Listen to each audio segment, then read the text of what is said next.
আজকে mother's day. আমি আমার সম্মান জানাচ্ছি সারা পৃথিবীর সকল মায়েদের। মা, বউ, কন্যা সবাই অনন্যা।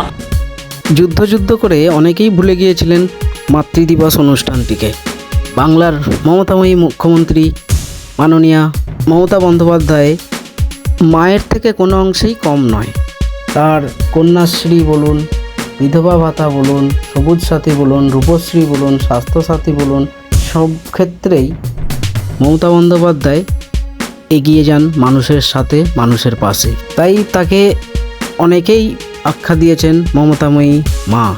মা হিসেবে অনেকেই মাতৃদিবসে তাকে ভালোবাসা এবং শ্রদ্ধা জানিয়েছেন।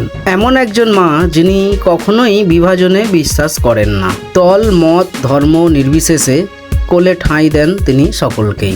যিনি কন্যাশ্রী প্রকল্পের হাত ধরে বাংলার লক্ষ লক্ষ মেয়েদের ভবিষ্যৎ গড়ে দেন। সবুজ সাথীর সাইকেলগুলো ছোট ছোট ছেলে মেয়েদের স্বপ্নের উড়ান। বিশ্ববন্দিত লক্ষ্মীর ভাণ্ডার এনে বাংলার লক্ষ লক্ষ মেয়েদের আর্থিক সহায়তা করেন।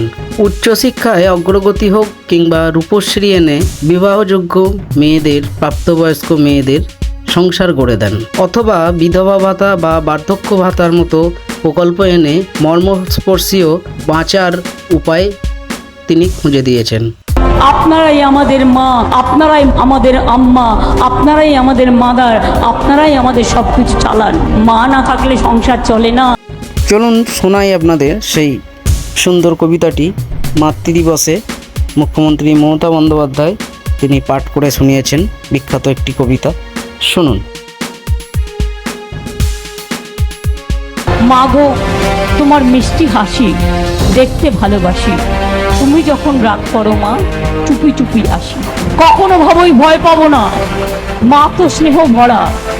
ভুল করলেই ভয় পাই যে কখন পড়বো ধরা। জনম জনম মা যেন মোদের পাশেই থাকে। মার মুখ দেখে জয় করব সারা জগৎটাকে।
আপনারা দেখছেন বাংলা খবর ইউটিউব চ্যানেল।